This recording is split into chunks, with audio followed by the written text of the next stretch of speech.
ഇവിടെ ഒരു പെൺകുട്ടി മണലിൽ കളിച്ചുകൊണ്ടിരിക്കുമ്പോഴേക്കും അതിനുള്ളിൽ നിന്നും ചിരിക്കുന്ന ഒരു സ്വർണ്ണ പ്രതിമ അവൾക്ക് ലഭിക്കുന്നു. അവൾ തൊട്ടടുത്ത മന്ദിരത്തിൽ അത് കൊണ്ടുപോയി വയ്ക്കുന്നു. അപ്പോഴേക്കും അത് പ്രകാശിക്കുന്നു. അടുത്ത നിമിഷം തന്നെ പെൺകുട്ടിക്ക് എന്തെന്നില്ലാത്ത ശക്തി ലഭിക്കുകയാണ്. അവിടെ നിന്നും ഇറങ്ങിയ പെൺകുട്ടി ദൂരെ ഉണങ്ങിക്കരിഞ്ഞു നിൽക്കുന്ന ഒരു വൃക്ഷം കണ്ട് ഇതൊന്ന് പുഷ്പിച്ചെങ്കിലെന്ന് പറഞ്ഞപ്പോഴേക്കും നിമിഷങ്ങൾക്കുള്ളിൽ തന്നെ വൃക്ഷത്തിൽ ധാരാളം ചിഗരങ്ങളും പൂവുകളും കായകളും പ്രത്യക്ഷപ്പെട്ടു.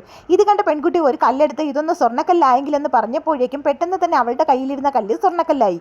എന്നാൽ ഓരോ പ്രാവശ്യവും ശക്തി പ്രയോഗിക്കും തോറും അവളുടെ ആരോഗ്യം കുറഞ്ഞു വരികയും അവളുടെ വീട്ടുകാരുമായിട്ടുള്ള അവരുടെ ബന്ധം അവൾക്ക് എന്നേക്കുമായി നഷ്ടപ്പെടുകയും ചെയ്യുന്നു. ശരിയും തെറ്റും തിരിച്ചറിയാനാകാത്ത ഈ പ്രായത്തിൽ അവൾ ഈ ശക്തി ഉപയോഗിക്കുന്നത് അവളുടെ ജീവനും മറ്റുള്ളവരുടെ ജീവനും അപകടത്തിലേക്ക് തീർക്കുമെന്ന് മനസ്സിലാക്കിയ സന്യാസി 18 വയസ്സ് വരെ അവൾ ഇനി സംസാരിക്കാൻ പാടില്ല എന്ന് അവളുടെ നെറ്റിയിൽ തൊട്ട് ശപിക്കുന്നു. അതോടുകൂടി പെൺകുട്ടിയുടെ സംസാരശേഷി എന്നേക്കുമായി നഷ്ടമായി. തിരികെ വീട്ടിലെത്തിയ പെൺകുട്ടിയെ രണ്ടാനമ്മയും അവരുടെ മകളും ചേർന്ന് ഉപദ്രവിക്കുവാൻ തുടങ്ങി. കാരണം അച്ഛൻ മരണപ്പെട്ടത് ഈ പെൺകുട്ടി നിമിത്തമാണെന്നാണ് അവർ പറയുന്നത്. അതിനുശേഷം ക്രൂരമായ പീഡനങ്ങൾ പെൺകുട്ടിക്ക് വീട്ടിലേൽക്കേണ്ടി വരുന്നു. പതിയെ പെൺകുട്ടി വലുതായെങ്കിലും അവൾക്ക് അമ്മയിൽ നിന്നും സഹോദരിയിൽ നിന്നും ഒരു സമാധാനവും ലഭിച്ചില്ല.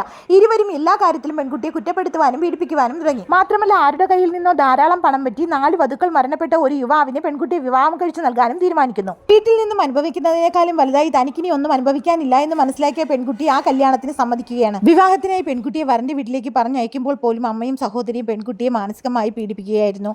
മാത്രമല്ല അവരിരുവരും വളരെ സന്തോഷവതികളായി കാണപ്പെട്ടു. കാരണം 4 ഭാര്യമാരെ കൊന്ന അയാൾ ഈ പെൺകുട്ടിയെയും കൊല്ലുമെന്ന് അവർക്ക് ഉറപ്പായിരുന്നു.